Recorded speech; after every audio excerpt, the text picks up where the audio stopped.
Hello, everybody, and welcome to the Nerd Ledger. I am Cage, and that is Chair, the parasect. Chair. What's up? What's up? What's up? Well, today I had a plan, and that plan was to talk about the Doomsday Teasers because apparently there's some hidden message in there somewhere, and also David Ellison, the CEO of Paramount, is now suing over the HBO whatever Warner Brothers decision to join with Netflix. But literally like an hour and a half ago, we have some breaking news. Do you know what the breaking news is? Nope. Oh, is it Dave Filoni, the whole Yeah. takeover? Yeah, that's right. And my friends were talking about that. I was playing Star Wars Galaxies, and they were talking about that. Yeah. So Kathleen Kennedy is stepping down after 14 years at Lucasfilm and will be replaced by two Disney executives, Chief Creative Officer Dave Filoni and President and General Manager Lin-Wen Brennan will jointly lead the studio behind Star Wars and Indiana Jones. Filoni's promotion was widely expected, but Brennan's elevation comes as a surprise, signaling Disney's desire to pair creative leadership with tighter financial oversight. So that's the breaking news, yeah. And I don't know. I think in general, right? We all here on the Nerd Ledger like Dave Filoni and appreciate him. But I think there's a sentiment in the Star Wars fan base that Dave Filoni is awful. Yeah, I've heard that. And I don't exactly know where that comes from. But I'm sure those people have their reasons. I think in general, Dave Filoni has done very good things with Star Wars. He understands Star Wars. There's always going to be some bad in there occasionally. But yeah, I think it's a move in the right direction. I think Disney, like Star Wars under Disney and Kathleen Kennedy, hasn't been exceptional. I mean, she is responsible for the sequel trilogy and that disaster, but we also have to give her credit. If we're gonna blame her for that, we have to give her credit for things like The Mandalorian and Andor. Even though she didn't make them, she also didn't make the sequel trilogy, but she put the right people in positions to make the right stories and tell those stories. So it was a tumultuous time, but we also got some great things out of Disney Star Wars. So Yeah, it was a tumultuous time, but we're at the end of it now, and we'll just see what happens in the future with Dave Filoni and this other lady in charge. yeah, Because it's like a co thing, right? They have like a co sort of. There's like a vice president or something with him, right? yeah, that is true. And the report is pretty much saying that it signals Disney's interest in pairing an executive with someone who has more financial oversight. So, but yeah, I think it'll be good overall to have Dave Filoni in there and see what he can do. Yep. So the other bit of news is David Ellison, Paramount as suing Warner Brothers Discovery, seeking financial details of the Netflix deal. I just imagine in my head this guy calling his lawyers, crying like a little baby. We, I wanted to buy Warner Brothers, and he's just very upset. He can't get all the things he wants. It's like when we're kids and we go to the store and we see that they have Jedi Starfighters at Toys R Us for $25 and they have a Mace Windu one. And I'm like, hey, yo, Mace Windu didn't have a Jedi Starfighter in Revenge of the Sith, but they have one and it's purple and it's fucking sick and I want one. And I was told I couldn't have it because it was too expensive. But I wanted it, and so I was sad, but I didn't cry, and I didn't call like my lawyers or anything. I just waited till I visited my grandparents, and they bought it for me. Sweet. So, yeah, Paramount Skydance hostile takeover effort of Warner Brothers Discovery has taken a new legal turn. David Ellison's Paramount Skydance on Monday sued Warner Brothers Discovery, seeking to force Warner Brothers to disclose financial details of its $83 billion deal with Netflix. Paramount also officially announced plans to launch a proxy fight for Warner Brothers Discovery. The company said it will nominate a slate of directors, quote, who, in accordance with their fiduciary duties, will exercise Warner Brothers Discovery's right under the Netflix agreement to engage on Paramount's offer and enter into a transaction with Paramount. The litigation comes after the board of Warner Brothers Discovery rejected Paramount's latest $30 a share all-cash bid for Warner Brothers Discovery in its entirety, the eighth offer put forward by Ellison with backers including his wealthy father, Larry Ellison. This is a quote from Paramount chairman and CEO David Ellison. He said, Warner Brothers Discovery has failed to include any disclosure about how it valued the global network stub equity, how it valued the overall Netflix transaction, how the purchase price reduction for debt works in the Netflix transaction, or even what the basis is for its risk adjustment of our $30 per share all-cash offer. Paramount on Monday filed a suit in Delaware asking the court to simply direct Warner Brothers Discovery to provide its information so that Warner Brothers Discovery shareholders have what they need to be able to make an informed decision as to whether to tender their shares into their offer. Asked for comment, Warner Brothers Discovery said Paramount's lawsuit was meritless and pointed out that Paramount, quote, has yet to raise the price of its acquisition offer above $30 a share. Paramount Skydance's complaint names Warner Brothers CEO David Zaslav and the other members of the board as defendants, alleging they, quote, breached their disclosure duties by failing to provide full, accurate, and truthful information. A copy of that suit is available online. And then a whole bunch of other nonsense. But yeah, you know, David Ellison's real upset. He's real upset because he didn't get the thing he wanted.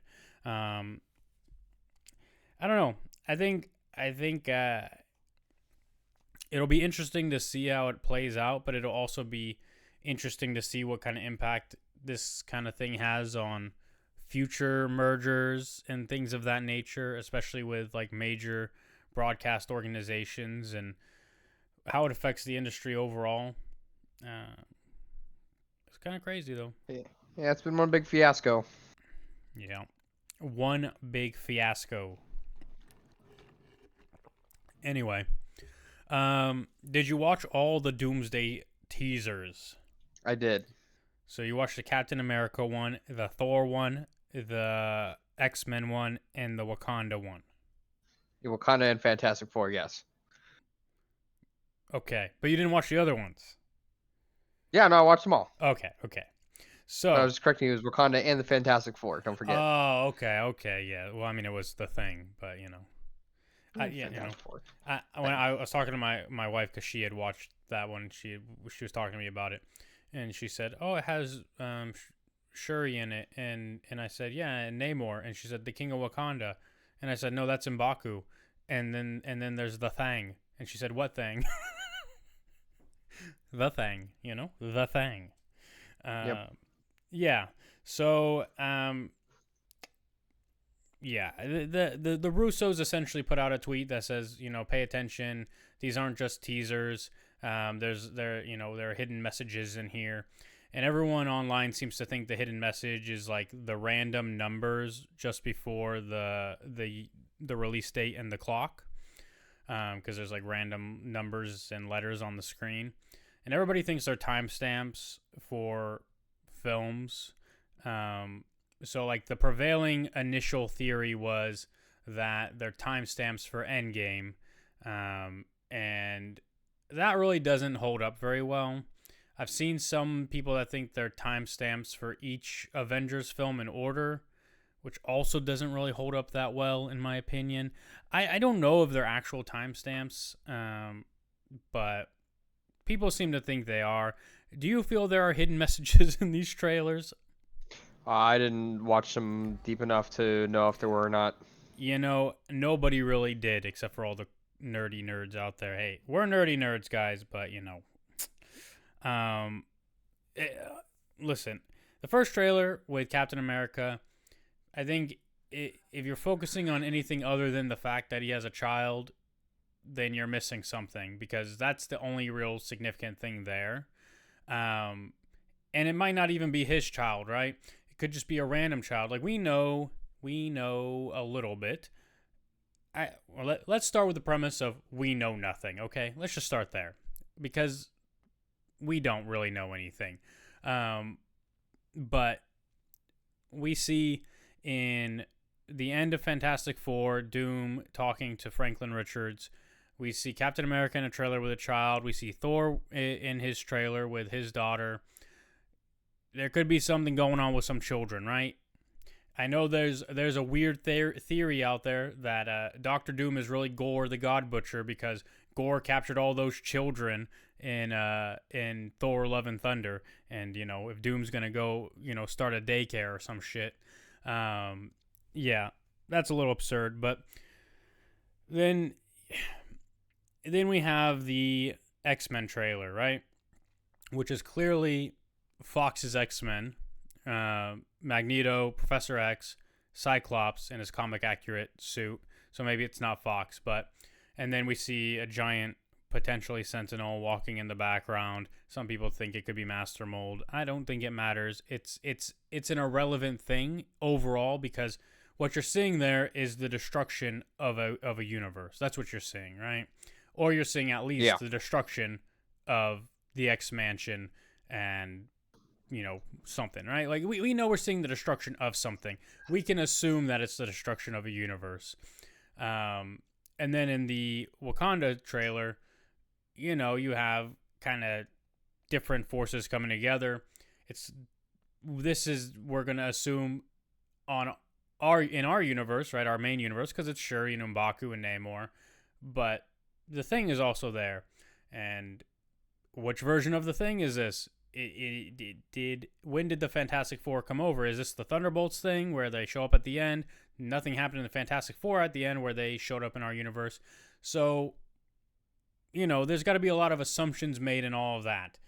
Really, what people are thinking is these are timestamps at the end of these teasers from Endgame, which would mean the first one refers to the line "millions will suffer" in Endgame when the Ancient One is talking to Hulk. The second timestamp is when Loki escapes with the Tesseract in the scene where they go in the past. The third one is when Rocket asks Thor if he's crying. Again, that makes no sense. And the fourth one is when Rocket Raccoon tells Ant-Man that he'll take him to space. Those don't make any sense. The first one, millions will suffer, yes, because planets will be destroyed and Battle World will happen for Secret Wars. The second one, people think it's because Loki is, that's how he became a variant and escaped, right? And so people think that's why it's relevant. The third one, asking Thor why he's crying, people think it's because in Deadpool and Wolverine, Deadpool asked Thor why he's crying. I think that's fucking moronic, sorry.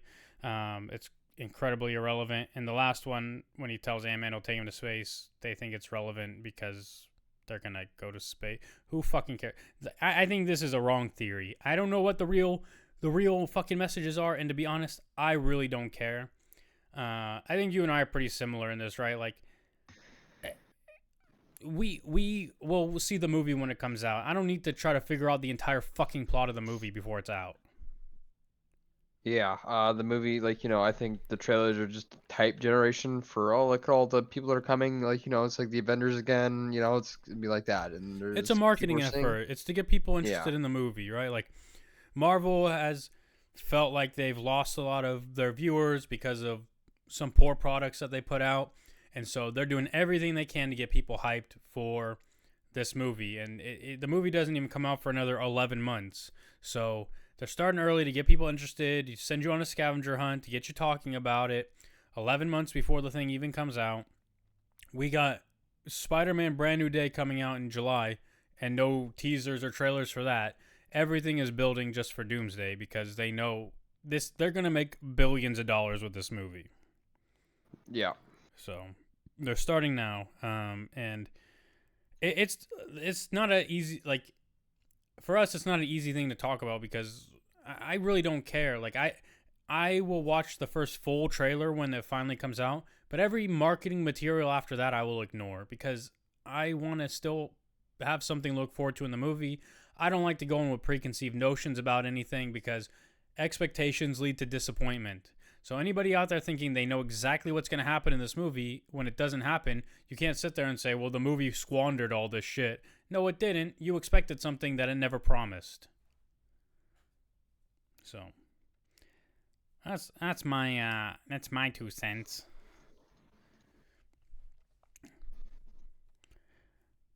There was also today an image released of Sophie Turner. You know Sophie Turner. She played Sansa. Yeah, she's gonna be Tomb Raider. Yep, she's gonna be Lara Croft, Tomb Raider. She actually looks pretty good in the outfit. I thought. Yep. It's one of the most accurate outfits we've seen on a live action Tomb Raider.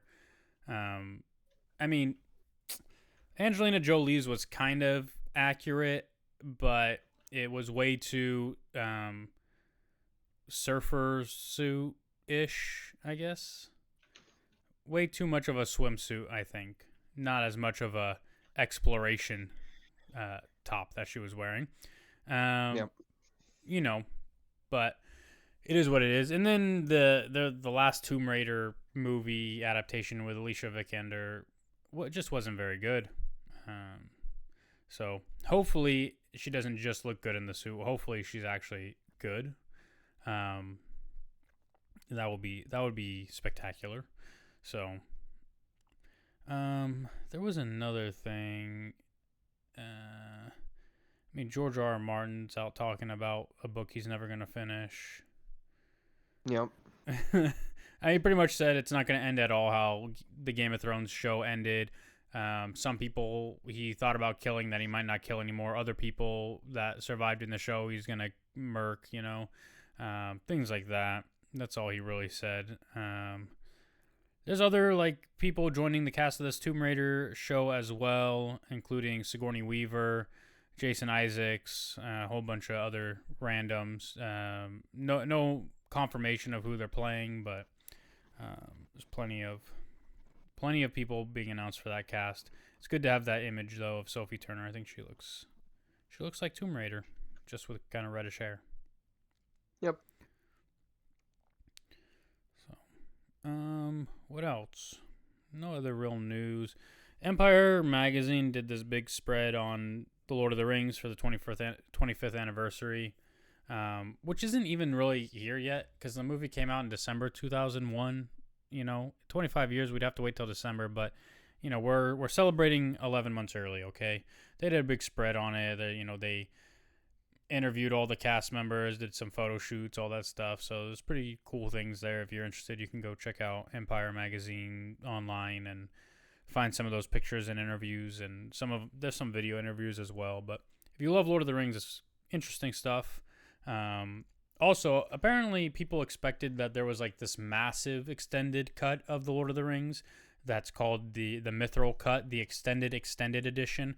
And Peter Jackson said that's absolutely not true and it doesn't exist. And now people are very sad. I don't know why what is with people wanting massively extended cuts of things all the time? I don't know. It's more to the magic. I think part of the magic is putting together a comprehensive film with good pacing and everything else in a fair runtime, right? I get it that a lot of people think that the extended editions of The Lord of the Rings are the definitive editions of those films. And I used to think that too, but I actually find the pacing in the theatrical cuts to be a little bit better overall. Obviously when I'm not watching the extended editions, there's obvious scenes missing that should be there. But I don't know. I think the best cut of those films is somewhere in between the extended editions and the theatrical versions. Yeah. But I mean, hey, I'm gonna go see the Two Towers in theaters on Saturday. Hey, it's almost 4 hours for the extended edition, which is it's a long time to sit in the theater, you know. Yep. But you know, That is a long time to sit in theater. it'll There's be no doubt the about that one. it'll be the first time since 2002 that I've seen Lord of the Rings in theaters, and I'll get to see the Battle of Helm's Deep on the big screen again, and some other cool scenes. I mean, obviously, the Two Towers, it'll always rank last for me just because I don't like the treatment of Faramir. Elves showing up at Helm's Deep is a little weird. The warg scene where Aragorn goes off the cliff, way too much time is spent on that. But hey, it's still a magical adventure. Yep. Do you also rank Two Towers lowest on the totem pole? No, I don't think I like any of the Lord of the Rings movies low on a totem pole. You know, other than the fact that there is like a totem pole, I guess. So you do need to rank them if you want to build a totem pole. But But you desire to not build a totem pole. I think every movie is perfect the way they are, and each one is as good as the last one, and the last one is as good as the one that came before it, and each of them is just like their own cinematic masterpiece that I'm happy to sit down and watch for hours on end.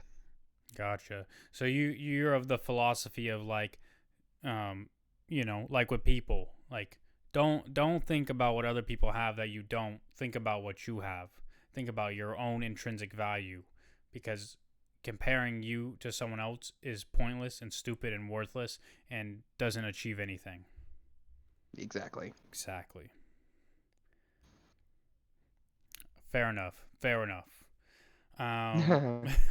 You know what we did? Yeah. So yesterday, my wife and I, we went out to this venue because she sent me something. She wanted to see miniature wrestling, which is little people wrestling, if you didn't know. Yep. And so we went out, and we got there like an hour before when it quote unquote started. So you go to concerts, right? When you buy tickets for concerts, it tells you what time the doors open and what time the event starts, right? This thing, it just said 7:00. So we got there around like 6:10. And so we're like, well, we'll go get some food. Like, there's a couple people in line waiting to get in, but like, we're not going to stand in line for an hour and just fucking wait there. So we go get some food. And then after we eat, it's like almost 7. So we go back over, and now the line is really long. And I'm like, well, they're going to start letting people in hopefully soon. Like, it says it starts at 7. Spoiler alert, it started at 8:30. Doors didn't even open at 7, but the line is getting longer, and we're just like, okay, they'll start letting people in. There's like a pizza and gelato shop right there. I'm like, yo, I'm gonna get some affogato because that shit is fucking delicious, So we went in there, I got some affogato. We're in there for like 15, 20 minutes. Go back outside. The line is now 3 blocks long, and they're still not letting people in. So we get in the line finally. It takes about 20 to 30 minutes to get inside. And then it didn't even start till like 8:30, but it was entertaining. They're very obviously politically incorrect. They used the word midget and tell a lot of inappropriate jokes, and had a mini Diddy versus 25 Cent match, which is a little person who resembles P. Diddy and a little person who resembles 50 Cent fighting each other. With baby oil in trash cans. It was pretty funny. It was, it was an entertaining thing, but, yeah, I was a little surprised by, some of the things, but yeah, it was pretty interesting. It's cool. Would you be interested in watching miniature wrestling? No. They've come to Brentwood a few times actually, and set up in a little venue that I know, but I don't think I'd go. Yeah. The thing is, so this venue is like, I go to this venue a lot for concerts, and it's like a bar as well. So it's like a bar, and then they even have like upstairs where there's also another bar and stuff like that. But like they sell pretty much to capacity. And so whenever it's sold out, like this was, like you're packed in there like sardines, and you like just can't really move. You can't go anywhere or do anything. But people obviously want to buy drinks, so everybody's still going and buying drinks and just spilling them everywhere because they can't barely move. People are drunk off their fucking asses. Like, it's crazy. I just like, I don't know. To me, it makes no sense. Like, why you go to an event and you get so fucked up that like you can't even walk. 'Cause people are alcoholics. Oh, yeah. Like, that's the other thing. We were in line, right? While we're waiting in line. During our time in line, the people in front of us all had coffee cups filled with hard liquor, so that they could drink without making it look like they're drinking. And then the people in front of them were tired of waiting, so they ran across the street, bought a bunch of beer, and drank like between the four of them, like 8 beers while they were in line. I'm just like, man, like. Maybe like, I don't know. It's interesting to watch human behavior in public. Mm-hmm. So, but yeah, no, it was pretty entertaining, I guess. What about full size people wrestling? Would you see that? Sure. All right. Well, that's that's cool, I guess. Yeah. Anyway. Anything exciting going on in your life? Nope, just really excited for Fallout. I think the Fallout show's been really good. Well, season 2's Still out. playing. Yep, we're on episode 5. Oh, okay. So Wait, are they it's been good releasing so 1 far. week at a time? Yeah, 1 week at a time. Oh, that's shit. Yeah, but I think they're gonna re-release Fallout 3 at the end of the premiere. They're gonna re-release a video game, so I'm excited about to play that. Okay. It comes out. Well, I'll binge it at some point, and then we'll talk about it when it's over. Yep, for sure. Yeah. Just to see your perspective as a non-gamer, what you think about all the crazy zany lore of Fallout. Well, I don't know any of the lore other than what was from season 1, right? Yeah. It's like a nuke went off, or I don't know if it was a nuke or if it was actual nuclear holocaust. I think it was nuclear holocaust, right? Yeah, nuclear and then holocaust. some people, like the rich elites, the people who worked on the project or whatever, were all prepared for it. So they built the bunkers under or whatever. And then they were all living in the bunkers with no actual knowledge of anything that had happened until Lucy got out. And, well, I mean, there was all that stuff with the vault, right? Like their vault was like people in one vault found out or something, and then they all died. And then they started murdering people in the other vault or some shit. I don't remember a lot of it, but Lucy's dad is a scumbag, and he's the one who like sold him out or some shit. And yeah, and now season 2. But there's cool monsters and shit, you know. And Yep. Are they called ghouls? Is that what they're called? Yep, ghouls. Half Yeah. people that are so irradiated they turn into kind of like immortal zombies that don't die, but they're still resembled. They're human. They still have human sentience. They can live in the wasteland with no issues, whatever, and they can like absorb radiation and it actually heals them. Which is like just cool, you know. That there's like these people that like well, but they can't like reproduce. This is the unfortunate side effect of becoming irradiated like that, is you can't reproduce. So Sounds like a good time to me. yeah. I mean, can they still like do it? No, they can't. Oh, do they get so irradiated that their dicks fall off? Yeah, Oh. like they're just all irradiated and stuff. That would be tough. Yikes. Well, Yep. poor fellas. I mean, there's also a bunch of other shows starting like next week. The new Game of Thrones show. I'm pretty sure you're not gonna watch it. And They're promoting it super hard though. yeah, and some other random things. So there'll be a lot on the horizon that I need to watch. But I'll start watching some Fallout. Do you have to watch ads? Are there ads when you watch it? Yeah, you do. Unless you my God. I'm gonna give Bezos some extra money. Well, so it's like my wife's Prime subscription, so I don't want to update it for her. I'm just gonna tell her to update it so I don't have to watch ads. Because if I have to watch ads, I'm gonna lose my fucking mind. Mm-hmm. Like I want to watch. If it says it's a 45-minute runtime, I want to spend 45 minutes watching it, not 60. You know what I'm saying? Like, I don't want to sit. And then they spam you 7 ads for like 4 minutes. I don't want to sit here and watch 7 ads in 4 minutes. I just want to watch the fucking show. Yep. So yeah, I'm gonna go find Papa Bezos and pump him. Give him a nice little pumpy pump. That's what you got to do. Yeah. So, all right. Well, I got nothing else. So, that's all we got. That's all we got. All righty. Well, thanks everybody for listening, watching, whatever you're doing. Much love. See you later. Like, comment, rate, review, subscribe. Bye.